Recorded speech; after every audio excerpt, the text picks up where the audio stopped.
Você vai ouvir agora uma mensagem do Reino de Deus, ministrada em um dos cultos no Ministério Pão Vivo. Ouça com atenção, pois essa palavra é para você.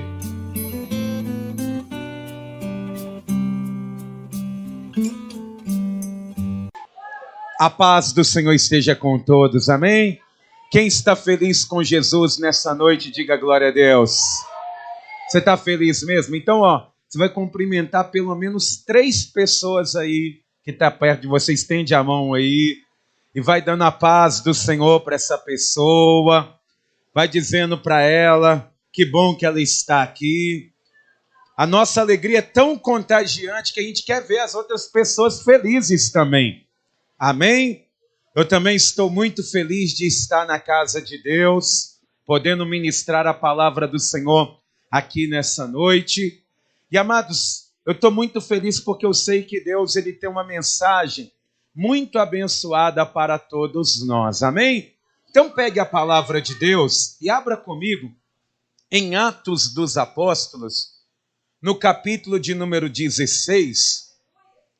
Nós vamos ler os versículos 32 ao 34. E essa mensagem de hoje, ela tem um tema, e eu queria que você pensasse, enquanto ouve essa mensagem, nesse tema, e o tema é: Deus transforma a tristeza em alegria. Você crê que o nosso Deus ele é poderoso para fazer isso? Ele transforma, e nós vamos ver isso aqui, essa transformação dentro dessa exposição que nós vamos fazer aqui hoje. Diz aqui, em Atos 16, no versículo de número 32, assim que você encontrar, em reverência à palavra de Deus, se você puder, se coloque de pé. Daqui a pouquinho você vai se assentar, mas é bom a gente receber a palavra de Deus sempre de pé, mostrando que amamos o nosso Deus. Diz aqui assim, amados, Atos 16, versículo 32, olha que bênção. E lhe pregaram a palavra de Deus, e a todos os de sua casa. Naquela mesma hora da noite, cuidando deles, lavou-lhes os vergões dos açoites. A seguir foi ele batizado e todos os seus. Então, levando-os para sua própria casa, lhes pôs a mesa e com todos os seus manifestava grande alegria por terem crido em Deus. Amém? Vou reler o versículo 34. Então, levando-os para sua própria casa, lhes pôs a mesa e com todos os seus manifestava grande alegria por terem crido em Deus. Amém? Você crê que Deus ele vai me manifestar uma grande alegria dentro da sua casa? Quem crê, diga glória a Deus. Então põe a mão assim na altura do teu coração, feche os seus olhos nesse momento, eleve o teu pensamento a Deus. Pai querido e Deus amado, Deus bendito e todo-poderoso, Deus, nós cremos verdadeiramente que o Senhor transforma a tristeza em alegria. E é por isso, meu Pai querido, que estamos aqui, para ouvir a Tua voz, para louvarmos ao Senhor, para engrandecermos o Teu santo nome. Nós cremos, meu Deus, que será uma noite muito abençoada, no qual a Sua palavra é a maior de todas as bênçãos. E é por isso, ó Deus, que nós abrimos o nosso coração para ouvir o Senhor falar aquilo que o Senhor quer dizer, não aquilo que queremos ouvir. Pedimos, meu Deus, a Ti que venha tomar o Teu lugar de honra em nosso coração, em nossa vida, e faça, meu Deus, a Tua obra em nós, ó Pai, para depois fazer através de nós, para que, meu Deus, o Teu reino avance e que o Teu nome seja glorificado e que toda a honra, toda a glória seja dada a Ti, Senhor. No nome de Jesus, que assim seja feito. Amém. E graças a Deus. Aplauda o nome do Senhor. Diga glória a Deus. E por favor, igreja, pode se assentar, por gentileza, e preste bastante atenção. Eu não sei o que você tem passado, mas Deus, Ele sabe. E o nosso Deus, Ele é tão poderoso, amados, que não há limites para o seu agir. Não existe ninguém que consiga colocar um bloqueio e impedir a mão de Deus de operar na vida de uma pessoa. Inclusive, a palavra do nosso Deus, ela vai mostrar que o nosso Deus, ele é perito em transformar uma situação desfavorável, uma situação trágica. Ele pega aquela situação impossível e transforma ela em uma grande bênção. Neemias, quando ele está ali em Jerusalém para a reconstrução ali daquela cidade, diz a palavra do Senhor que em um determinado momento Neemias ele foi buscar força no que Deus havia feito no passado, quando ele vê aquele monte de obstáculos que estavam para a edificação daquela obra, e ele vai se lembrar do que Balaão ele disse, porque Balaão ele foi contratado para amaldiçoar o povo de Deus, para que o povo de Deus não avançasse, para que o povo de Deus ele não prosperasse. Só que Balaão ele vai dizer para aquele que o enviou o seguinte, que não tem como amaldiçoar o povo de Deus. Não tem como. Nada do que eles fizessem amaldiçoaria, porque toda vez que eles tentavam amaldiçoar o povo de Deus, o Senhor lhe transformava a maldição em bênção. Então, meus irmãos, eu quero dizer isso para você. Não importa a situação que você esteja passando, se é desfavorável ou não, Deus ele pode e quer transformar essa tristeza em uma grande alegria. Ele vai mudar essa situação. Quem crê nisso, diga glória a Deus. E essa passagem aqui de Atos 16, ela demonstra isso, como Deus ele mudou uma história, não apenas da vida de um homem, mas uma família inteira. E nós vamos expor bem essa passagem, mas deixa eu te dar o contexto do que está acontecendo. O apóstolo Paulo, pela vontade própria dele, ele não iria para Filipos.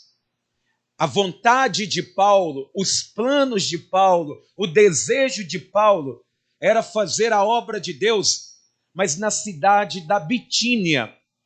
Só que Paulo, quando ele tem os planos ali já descritos, os projetos já preparados, diz a palavra do Senhor, que o Espírito do Senhor Jesus o impediu de descer para a Bitínia. Ele foi impedido ali pelo Espírito Santo de Deus para que ele não fosse para a Bitínia. E uma coisa, amados, que fica claro aqui, aliás, duas coisas que a gente vê claramente quando o Espírito de Deus, ele impede Paulo de fazer a vontade própria dele, aquilo que ele queria, é que Deus, ele também, ele nos avisa aquilo que não é da vontade dele. Igual às vezes a pessoa, ela faz planos, ela faz projetos, ela quer descer para um lugar, ela quer participar de uma festa, ela quer andar com algumas pessoas, ela quer começar a se envolver com outras pessoas, e Deus, ele sempre avisa. Uma coisa que Deus, ele sempre faz é avisar a vontade dele. Só que tem muitas pessoas que não são obedientes a Deus. Não conseguem obedecer ao Senhor. E eu vou te dizer uma coisa. Fazer a nossa vontade, se não estiver de acordo com a vontade de Deus, não é um bom negócio. Traz sofrimento para a vida da pessoa. E é por isso que Paulo, ele tem planos, ele tem projetos, mas se não é o projeto de Deus, ele não vai. E outra coisa que a gente consegue ver nessa passagem é que o Espírito Santo de Deus, ele impediu Paulo de descer para a Bitínia e vai encaminhá-lo para Filipos, onde ele vai ter um período muito longo de sofrimento ali na sua carne.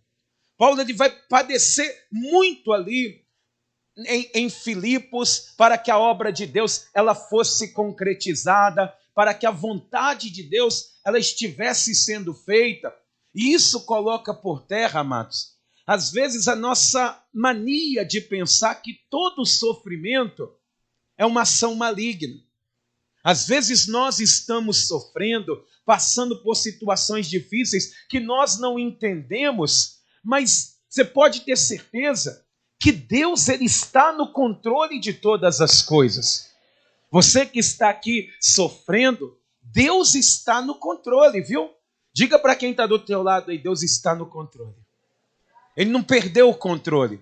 Se você está fazendo a vontade dele, talvez agora você não consiga entender, mas no final você vai ver que valeu a pena cada lágrima derramada para que o nome do Senhor fosse exaltado. Quando tudo estiver dando certo, você vai glorificar ainda mais a Deus. Amém? E amados, Paulo, ele ali em Filipos, ele vai ser preso, ele vai ser açoitado por um motivo assim que deixa a gente perplexo, porque Paulo, ele foi preso por expulsar um demônio que estava agindo na vida de uma jovem que tinha um espírito de adivinhação dentro dela. A palavra do Senhor ela vai dizer que por vários dias o apóstolo Paulo, ele e Silas estavam ali em Filipos e diz a palavra do Senhor que essa jovem, ela vai estar dizendo ali, esses homens são servos de Deus, são servos do Deus Altíssimo. Embora aquela palavra era verdadeira, ela partia de lábios mentirosos. E começou a gerar em Paulo, embora uma palavra verdadeira, gerou um desconforto. Eu não sei se você já passou por isso, de estar em um determinado lugar com pessoas que se dizem de Deus. Mas você não consegue sentir aquela conexão. Às vezes a pessoa está pregando dentro da Bíblia, mas na hora você não consegue sentir aquela pureza do Espírito Santo, algo vindo da parte de Deus. Aí a pessoa fala, não, tem alguma coisa que não está batendo. E Paulo, ele sentindo isso, na mesma hora, ele vai ali movido pela ação do Espírito Santo, dizer para aquele demônio sair.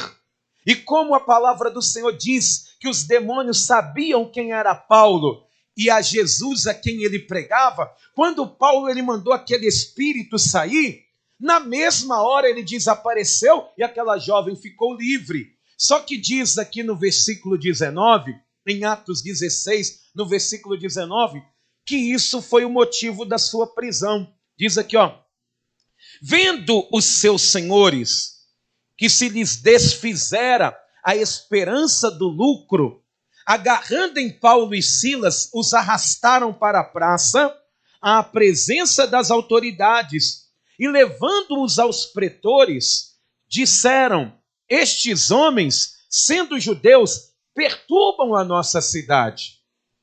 Eles pegam Paulo porque eles viram que aquela jovem que recebia para fazer adivinhações, ela perdeu aquele poder que ela tinha, porque esses homens, sabe o que dava lucro para eles? Era o demônio. O demônio que estava naquela jovem dava lucro para eles. E eu disse aqui pela manhã, amados, que tem igrejas que se o demônio for embora, fecham. Porque tudo é o demônio. É o demônio na sua vida, é o demônio, é o trabalho. Fizeram a macumba, fizeram a quizumba, a demanda, cortaram, fizeram um trabalho. Se o demônio for embora, foi expulso do lugar, eles não têm o que pregar, eles não sabem pregar uma outra coisa, eles não sabem falar de Jesus, eles não sabem falar da palavra de Deus. Aí eles vão ver a fonte de lucros indo embora. E aqui Paulo, quando ele fez isso, essas pessoas pegaram ele e levaram para ser preso, amado.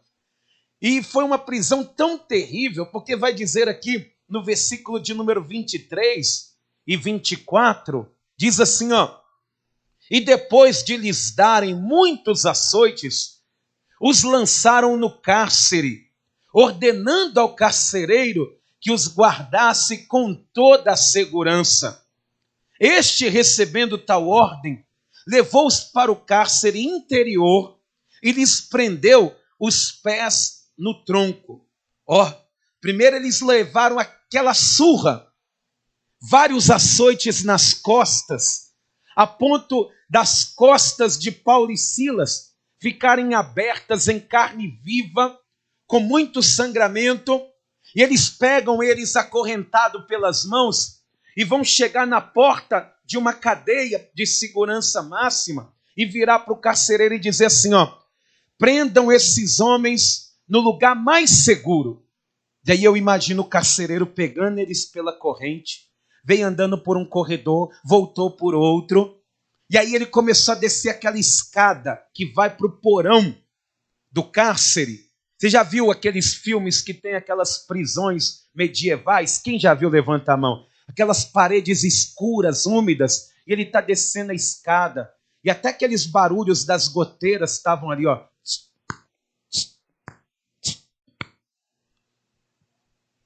E eles vêm trazendo Paulo, e aí de repente eles chegam na última cela e abrem aquela porta que já estava até enferrujada. Entrem para dentro. E diz que eles colocaram ainda os pés deles presos num tronco.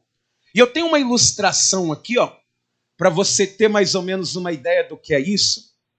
Tinha um tronco que tinha uma abertura no centro, com ali 2 furos, que eles colocavam as canelas dos presos para que eles não viessem fugir. Pensa na situação que esses homens estão, com as mãos algemadas e estão agora com os pés presos. Qual que é a situação normal do que eles poderiam fazer nesse momento? Hein? Murmurar, reclamar. Eu imagino que o Silas deve ser aquele narigudo lá de cima lá. Imagina Silas, naquela hora que o carcereiro foi embora, ele olhou para Paulo. O normal seria isso, deles fazerem o que? Ele olhar para Paulo e falar, Jesus, né? Aonde que eu estava com a cabeça que eu fui te seguir, Paulo? Que eu larguei tudo. Que eu deixei minha casa, deixei meu lar para fazer a obra contigo. Agora eu estou aqui com o corpo todo arrebentado. Está aí, sangrando. Agora nós estamos aí algemados. Estou querendo ir no banheiro e não posso. Agora tem uma formiga aqui, dentro desse tronco que está me mordendo. Não tem nem como pegar e tirar ela.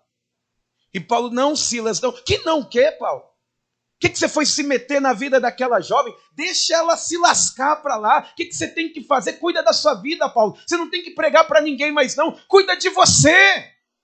Seria o normal, a murmuração, a reclamação. Porque olha a situação que eles estão por causa do evangelho, amados. Por causa da palavra de Deus. Eles poderiam murmurar. E sabe por que eu sei que eles poderiam murmurar? Porque você faz isso. Quando as coisas não estão dando certo para você, você reclama das coisas. Você reclama da vida. Você reclama. Você coloca a culpa em Deus e o mundo. Você quer achar um culpado para a sua dor, para o seu sofrimento. É isso que acontece. Se a família não vai bem, se o casamento não vai bem, alguém tem que ser o culpado. A murmuração, ela vem. Só que, amados, esse seria o normal. Mas Paulo e Silas, diz a palavra do Senhor, que eles vão surpreender. Porque diz aqui, no versículo de número 25, que por volta da meia-noite, Paulo e Silas oravam e cantavam louvores a Deus. E os demais companheiros de prisão escutavam. Olha só, sabe o que está acontecendo? Eles vão perceber que reclamar não mudava aquela situação. E, amados, reclamar não muda situação nenhuma. Muito pelo contrário, fica pior. Quando você começa a reclamar dos seus problemas, é como se você estivesse num buraco e tentando sair dele cavando para baixo.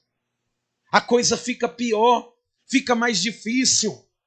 Então eles perceberam que reclamar não adiantava de nada, porque se reclamar mudasse vida, a sua vida já tinha mudado. Mas sabe o que eles vão fazer? Eles vão decidir orar e louvar. E tá ruim, ora que melhora, tá? Louva a Deus que fica melhor a situação. E diz que eles louvaram, começaram a louvar.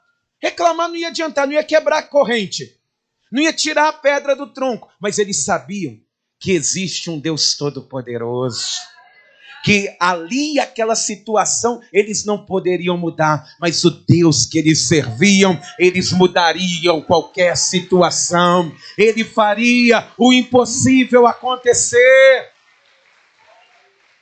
E a Bíblia, ela não diz aquilo que eles louvaram. Não fala o louvor.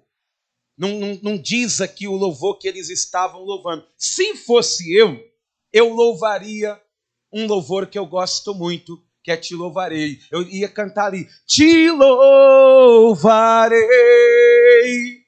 não importam. Te adorarei, cante. Te adorarei.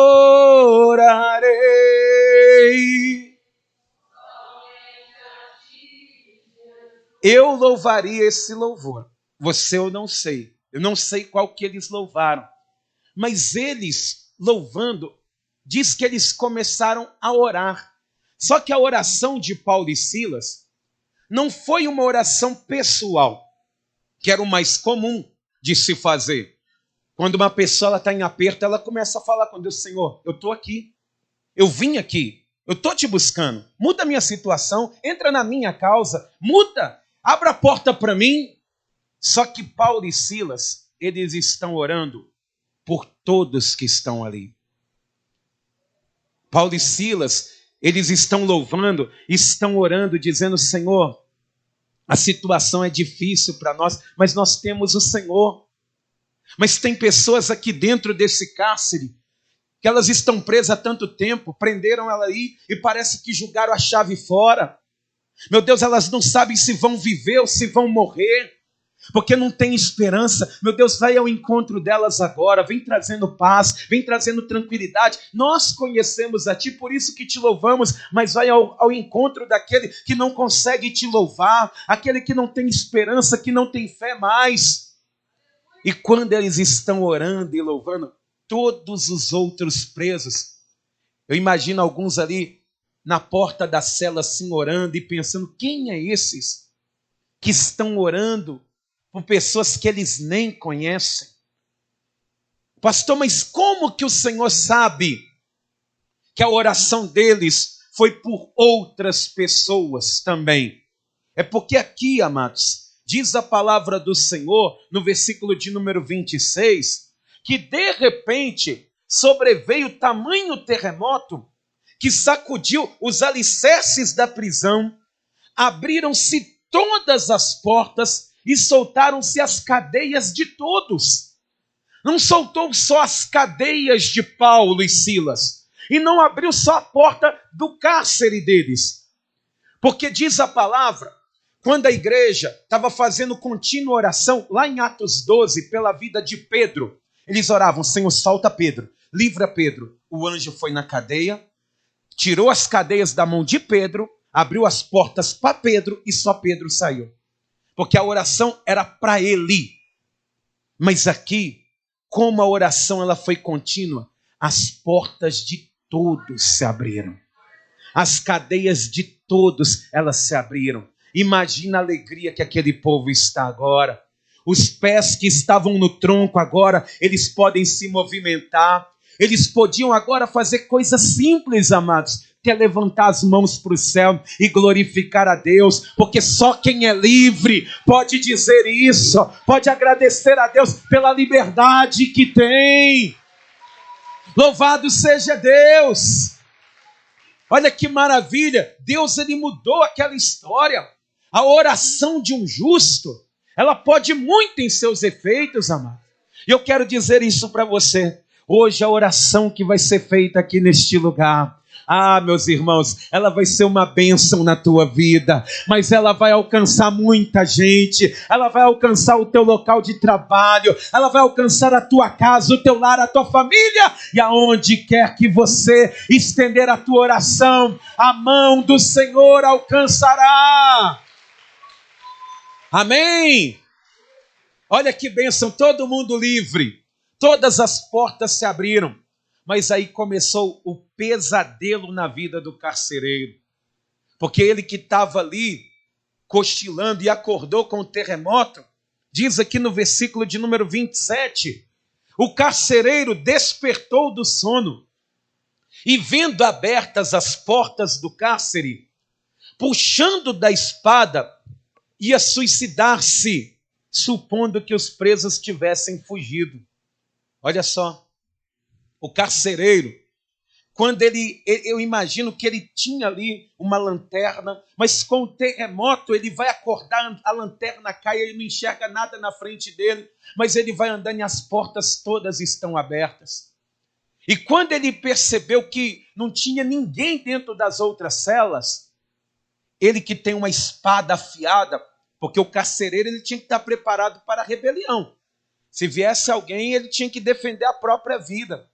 Mas ele sabia o que acontecia com uma pessoa que deixasse um preso fugir. Diz lá em Atos que quando Pedro ele foi liberto, Herodes ele mandou matar os 16 soldados que cuidavam de Pedro. Mandou matar todos eles, por causa que era isso que acontecia com uma pessoa que deixasse um preso fugir. Agora imagina na vida dele, que deixou a cadeia inteira fugir. Não tem ninguém. Eles iriam matá-lo, matar a família dele, iriam humilhá-lo demais. E para ele vai pensar igual muita gente pensa. Eu não quero ver mais sofrimento na minha vida. É muito sofrimento que eu estou enxergando. Eu não quero passar por essa situação. Então, para mim, acabar com esse sofrimento, eu tiro a minha própria vida. Porque tem pessoas que pensam assim. A pessoa que quer se matar é porque ela vê muito sofrimento. Ela sabe, parece que a vida não muda, que as coisas não mudam, que a situação não vai mudar. Aí a pessoa não pode ver um ônibus passando, que ela pensa em pular na frente do ônibus. Não, quero acabar com esse sofrimento, eu não aguento mais essa vida, eu não aguento mais tanta humilhação, eu não aguento mais esse sentimento de derrota, essa depressão. A pessoa ela fica assim, ela não pode ver a sacada da varanda do segundo andar, que ela quer se julgar lá de cima. Ela não pode passar perto do armário de remédios, que ela quer encher a mão de remédios, se ela quer saber. Vou tomar esses remédios, eu não aguento mais sofrimento, tanta humilhação, tanta vergonha, tanta miséria. Eu não sei o que está acontecendo na minha vida. E esse homem, para não ver sofrimento, ele quer tirar a própria vida. Só que, amado, se você tem pensado nisso, isso nunca foi solução. O suicídio não acaba com o sofrimento de alguém. Muito pelo contrário, ele começa um sofrimento eterno. Porque a pessoa ela entrega as mãos dela nas mãos do diabo. A vida dela nas mãos de Satanás. E esse homem, ele está pensando ali com aquela espada afiada. Eu vou dar um golpe certeiro, que é bom que eu morro aqui. Se eu der um golpe aqui na minha jugular, no meu pescoço, eu sangro até a morte, ou então nos meus pulsos. Ou então eu dou uma facada, uma espadada num órgão vital meu, a ponto que eu venha morrer rapidamente, mas eu não vou ver a minha família sofrer. E quando ele está preparado para fazer isso, Deus ele começou a virar a vida daquele homem. começou a converter aquela tristeza profunda. Diz aqui em Atos 16, no versículo 28, que tudo que aquele homem queria ouvir, ele ouviu naquela hora. Diz aqui, mas Paulo bradou em alta voz: não te faças nenhum mal, que todos aqui estamos. Não te faças nenhum mal. Paulo, que está dentro da cela, o carcereiro do lado de fora, o Espírito Santo mostrou para ele que aquele homem queria se matar, e ele vai dar um grito: não faça mal a ti mesmo. E sabe o que você precisa ouvir hoje aqui? O mesmo que Paulo ele disse: não faças mal a ti mesmo. Jesus está aqui. Jesus está aqui neste lugar. Não faças mal à tua vida. Não se martirize. Esse homem, ele está ouvindo Paulo ele dizer isso. E amados, além de Jesus estar aqui, nós estamos com você também. Não faças mal a ti mesmo. Ele pode mudar a tua vida. E quando esse homem, ele ouviu isso, amados, poxa, diz a palavra do Senhor, aqui do versículo de número 29, que esse homem que está ali no escuro, diz aqui o seguinte: então o carcereiro, tendo pedido uma luz, entrou precipitadamente e trêmulo, prostrou-se diante de Paulo e Silas. Ele vai pedir luz. Semana passada nós falamos da mulher que perdeu a dracma, que ela pediu um pouco mais de luz, porque ela reconheceu que a luz que ela tinha não era suficiente para ela conseguir encontrar aquela dracma perdida. Mas esse homem, ele está completamente no escuro. Ele não tem luz nenhuma. Ele está completamente perdido. E a única luz que tinha, o único lugar que tinha luz, era dentro da cela que Paulo está lá com todos os outros presos. Isso é fácil de entender, amados. Aonde tem pessoas reunidas em nome do Senhor Jesus, a luz do mundo ela está ali. A luz que nos tira das trevas está em meio àqueles que se reúnem para adorar e para falar do Senhor. Aquele homem, quando ele ouve Paulo dizendo: não faças mal a ti mesmo, nós estamos aqui. Ele fala: então me dá luz. E eu imagino alguém saindo para fora e colocando a mão assim, e ele vai ver aquela tocha, e ele vai seguindo, e quando ele olha, ele começa a fazer aquela auditoria. E ele vê que todos os presos estavam ali ao redor de Paulo e Silas ouvindo a palavra de Deus. E ele começou a fazer auditoria, os presos da cela tal está aqui. Até o da cela 45 que queria ir embora, ele está aqui. Aconteceu algo diferente. Então o que ele vai fazer? Ele chama Paulo e Silas para fora daquela cela e diz que ele vai fazer a seguinte pergunta pertinente. Diz aqui, depois trazendo-os para fora, disse: senhores, que devo fazer para que seja salvo? Aqui está de uma forma resumida.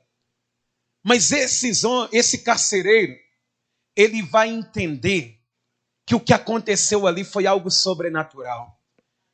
Ele vai dizer para Paulo e Silas assim: olha, o que aconteceu aqui é a mão de Deus. Porque ninguém saiu daqui. Todos os presos estão aqui. E vocês estavam aqui na hora que o terremoto aconteceu. Eu nunca vi um terremoto como esse. Mas eu fiquei sabendo que há um tempo atrás, lá em Jerusalém, quando um homem chamado Jesus, dizem que ele morreu na cruz. E houve um terremoto. E o terremoto que aconteceu ali partiu o alicerce do templo, que as pedras são gigantes. Aquele terremoto partiu o templo no meio, e aqui houve um grande terremoto, e olha aqui, nenhuma pedra se perdeu. está tudo intacto, só as portas e as cadeias se abriram. Isso é a mão de Deus. O que eu tenho que fazer para ser salvo? Porque eu quero esse Deus aí. E aí Paulo, diante dessa pergunta, ele vai dar a seguinte resposta, versículo 31. Responderam-lhe: crê no Senhor Jesus e serás salvo tu e a tua casa. Pensa bem, Paulo podia tirar uma onda agora, né? Não, sabe o que aconteceu? Que abriu, fez um terremoto? A minha oração. Eu não sabe quem eu não sou Paulo, meu amigo. Eu sou um pregador poderoso, eu tenho uma oração poderosa. Só que, amados, não existe pregador poderoso. Poderoso é Deus que usa a vida do pregador. Não existe oração poderosa. Poderosa é a oração que Deus responde. E quando ele fala isso, ele que poderia entrar em cena, ele sai na mesma hora. Ele fala: crede no Senhor Jesus. E ele vai mostrar a intenção de Jesus também, que não é salvar só você, mas é salvar toda a sua família também. Essa é a intenção de Jesus. Não pense que Jesus, ele morreu na cruz para uns e não para outros. Claro que todos precisam crer, mas se você crê no Senhor Jesus Cristo, o mesmo Senhor que salvou a vida de Paulo, de Silas, que salva a tua vida, ele vai salvar a tua família também. Ele tem um plano de salvação lá na tua casa. Ainda que você pense que é difícil, que é complicado, para o nosso Deus não há impossível. Ele é o Deus que vai além. Ele é o Senhor de todas as coisas. Amém? A promessa é para a salvação de toda a família. E quem aqui crê verdadeiramente que o Senhor Jesus quer salvar a família também? Diga glória a Deus. E você quer que ele salve a sua família? Quer mesmo? O que aquele homem ele fez quando ele ouviu? Ele falou: se eu crer no Senhor Jesus, será salvo eu e a minha casa? Então ele fez a parte dele. Diz a palavra do Senhor, no versículo de número 32, e lhe pregaram a palavra de Deus e a todos os de sua casa. Aquele homem que estava ali dentro do cárcere e a casa dele era colada na cadeia, ele vai começar a gritar ali: amor! Oi! Amor, corre aqui! Amor, você está bem?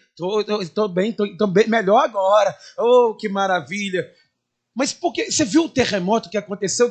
Escondi debaixo da cama com as crianças, debaixo da mesa.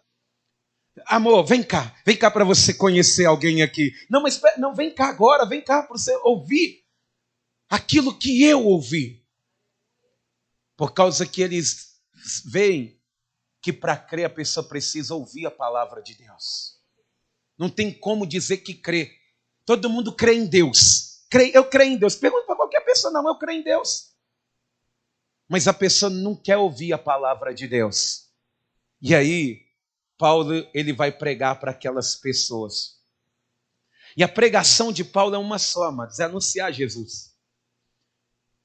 Eu imagino Paulo olhando para aquela família sentada, o carcereiro, a esposa e os filhos, e ele vai dizer: Jesus morreu por você. Ele não precisava morrer por você, mas ele morreu. Ele deu a vida lá no Calvário para que você venha ter uma morada eterna lá no céu. E aí ele vai começar contando ali o seu testemunho pessoal.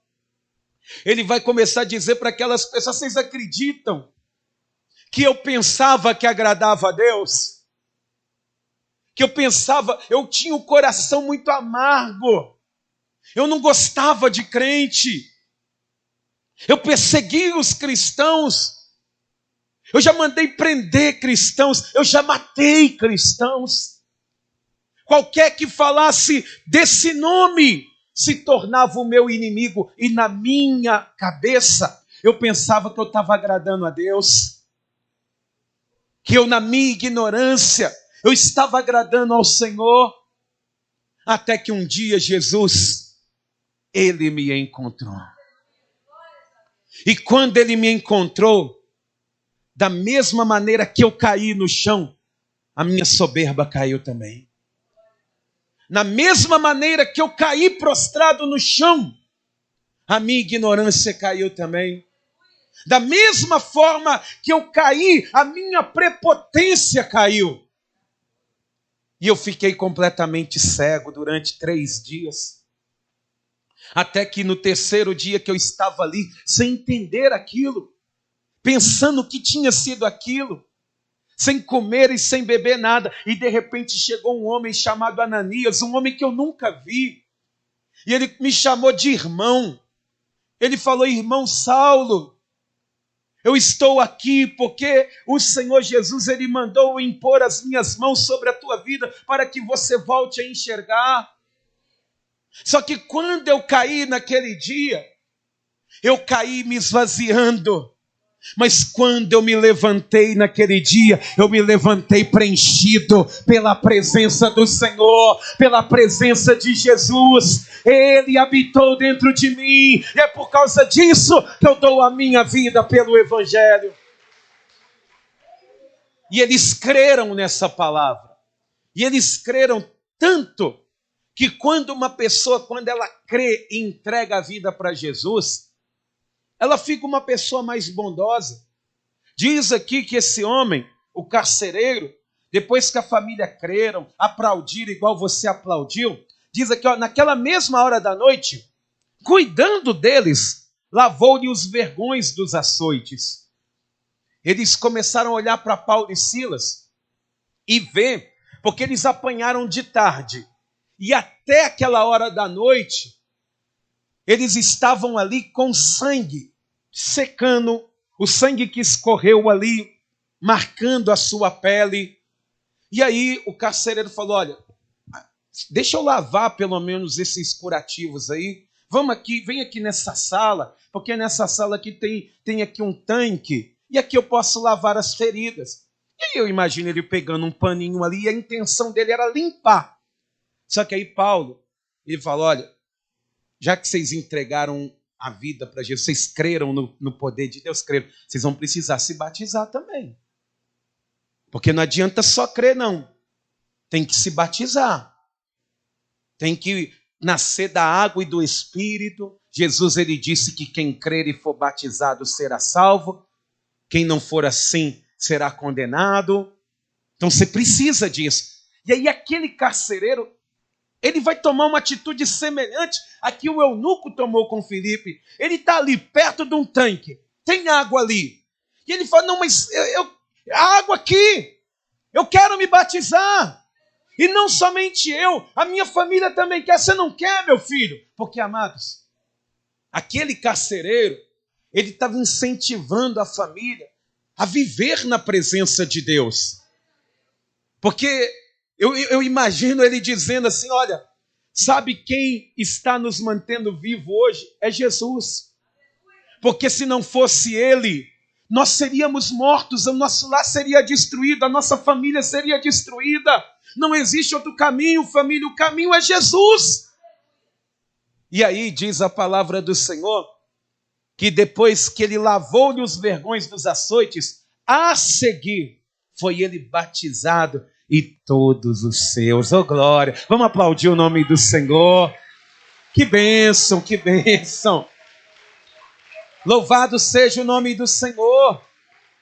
Paulo está mostrando a importância do batismo, amados. E ali, aquela família agora, ela está completamente na justiça de Deus. Pensa nisso. E, amados, isso vai acontecer na sua família também, viu? Vai acontecer. Porque ele ouviu: crê no Senhor Jesus Cristo e será salvo tu e a tua casa. Ele chamou para ouvir a palavra de Deus. E aí eu quero te perguntar uma coisa. Você quer mesmo que a tua família seja salva? Mas cadê eles então? Cadê eles? Por que você não convida eles? Insiste com eles. Amados, cristão, ele vence o outro é pelo cansaço. Ele vence pelo cansaço. Você só está aqui porque um dia alguém foi tão chato que você falou, eu vou na igreja hoje só para essa pessoa parar de encher meu saco.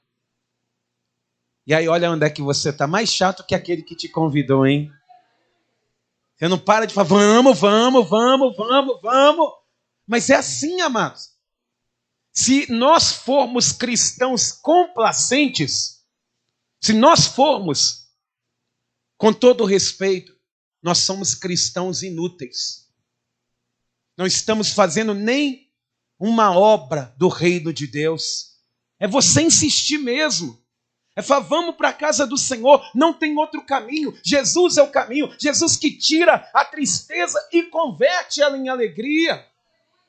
E amados, diz que esse homem, agora, no versículo de número 34, diz assim, então levando-os para a sua própria casa, lhes pôs a mesa. Imagina essa família toda batizada. Já pensou? Hein, Maico? Você e a sua casa, hein? Inteira, hein? Ó. E Jesus, ele quer fazer a obra completa. Já pensou? Todo mundo acabou de se batizar. Aí eles chegam ali e diz a palavra do Senhor que eles vão colocar a mesa para eles. E alguns teólogos, eles têm duas visões diferentes. Alguns defendem que Paulo ali, ele vai ministrar a santa ceia para aquela família e ensiná-los, porque ele não vai voltar ali mais. Paulo ele não vai ficar mais preso nessa cadeia. Ele tem que ensinar. E a pessoa que se batiza, ela precisa cear. Ela precisa participar da Santa Ceia, porque a Santa Ceia ela tem o mesmo poder que o batismo nas águas tem. Só que a Santa Ceia é para quem já se batizou. E o batismo, ele é para quem ainda não se batizou. Então, eles acreditam que esse homem, quando colocou a mesa ali, Paulo, da mesma maneira que ele não perdeu tempo em falar do batismo, ele não perdeu tempo em falar da Santa Ceia. Mas alguns defendem que eles tiveram ali um momento de coinonia entre eles. Mas não importa se foi um momento de coinonia ou se foi a Santa Ceia. O que importa, amados, é que aquela casa que poderia estar sofrendo uma grande amargura naquele momento, que poderia estar comendo o pão de dores naquele momento, agora eles estão comendo o pão do céu, a vontade de Deus, a palavra do Senhor. Louvado seja Deus! E para finalizar, diz na parte B do versículo 34, e com todos os seus manifestava grande alegria por terem crido em Deus. Repare que não era uma data especial, não era o aniversário de alguém. Porque às vezes para ter alegria numa família tem que ser aniversário de alguém. Vamos fazer uma festa para tal pessoa, e todo mundo bate palma ali e a alegria foi embora depois. Não, hoje aconteceu, fui promovido no local de trabalho, hoje é um dia de grande alegria. Aí depois que a pessoa começa a ralar, igual sovaco de aleijado, ela fala, a alegria foi embora. Mas aqui, amados, a alegria, ela nunca vai embora. Porque era uma alegria genuína deles terem crido em Deus. Esse termo alegria aqui é eirene, é uma alegria que nunca se acaba. E eu profetizo isso na tua vida aqui hoje, meus irmãos. Que a alegria do Senhor, ela sempre esteja na tua casa, na tua família. Que ela nunca vá embora, em nome de Jesus. Amém? Toda a igreja fique de pé. Crede no Senhor Jesus Cristo e será salvo tu e a tua casa. Hoje Jesus, Ele quer mudar a sua história. Mas não somente a tua história, mas de toda a sua família também. Põe a mão assim na altura do teu coração. Eleve o teu pensamento a Deus. Eu vou estar fazendo uma oração, mas antes dessa oração, eu gostaria de fazer um convite, amado. O mais doce convite que uma pessoa ela pode receber Porque tristezas e decepções nós estamos sujeitos a passar. Mas quando Jesus ele entra na nossa vida, as coisas mudam. Eu queria que você pensasse nisso. Imagina se você não tivesse Jesus passando por aquilo que você está passando. Será que teria vida em você? Será que você estaria aqui? Se Jesus ele não tivesse um plano de salvação para você e para a sua família, quantas vezes o inimigo já não tentou te matar?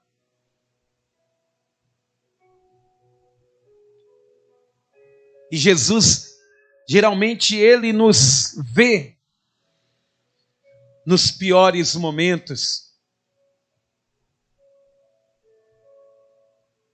e nas situações mais calamitosas.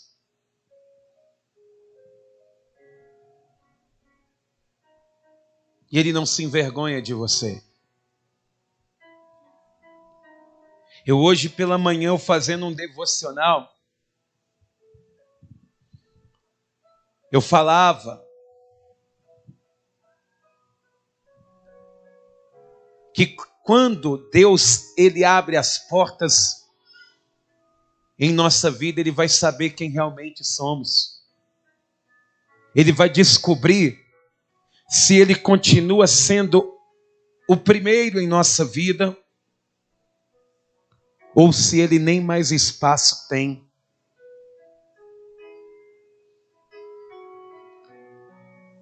Eu não sei como que você está aqui hoje. E eu queria fazer esse convite porque já me convidaram para ir em tanto lugar, para ir em festas. Já viraram para mim e falaram: pastor, vamos numa churrascaria, você não vai precisar pôr a mão no bolso para nada. Vamos para o sítio, vamos passear. Mas nenhum convite se compara. Foi quando me perguntaram: você quer entregar a sua vida para Jesus? Esse convite mudou a minha vida. E ele pode mudar a sua vida também. Se você aceitar. Porque aquele carcereiro, a fé dele estava tão vibrante, que ele se ofereceu. O que eu tenho que fazer para ser salvo? Crede no Senhor Jesus. Eu quero crer. Então vou pregar para você. Ele pode mudar a tua vida. Tudo que aconteceu nesse cárcere foi ele. Em nome de Jesus, meu irmão. Até quando você vai ficar dessa forma? Ou talvez você que está aqui, talvez afastado da presença de Deus, ou talvez você está se afastando do Senhor sem perceber. Cada vez mais você dá um passo para mais longe do Senhor, até ficar completamente no escuro, igual aquele carcereiro, desesperado, pensando em se matar, pensando em destruir a própria vida, porque não consegue enxergar o agir de Deus. Hoje o Senhor ele quer mudar tudo isso. É por isso que antes de fazer a oração que Deus ele mandou eu fazer, eu quero fazer o convite que o Espírito Santo está pedindo. Quem aqui, nessa noite, quer entregar a sua vida para Jesus Cristo e receber a Ele como Salvador e Senhor da sua vida? E já quero emendar com esse segundo convite. Quem aqui, nessa noite, tem alguém que está afastado da presença do Senhor? Está sem congregação, está sem igreja, está sem ministério, ou até mesmo está se sentindo dessa forma: pastor, eu estou me sentindo distante de Deus, e hoje eu quero voltar, eu preciso da luz que há em Cristo, eu quero voltar para junto dele. Você que quer isso, você que se sente assim, quer uma mudança, ergue tua mão direita assim bem alto que eu quero orar por você. Pastor, eu quero. Eu quero, Senhor. Eu quero mudar. Todos estão firmes? Amém. Louvado seja Deus.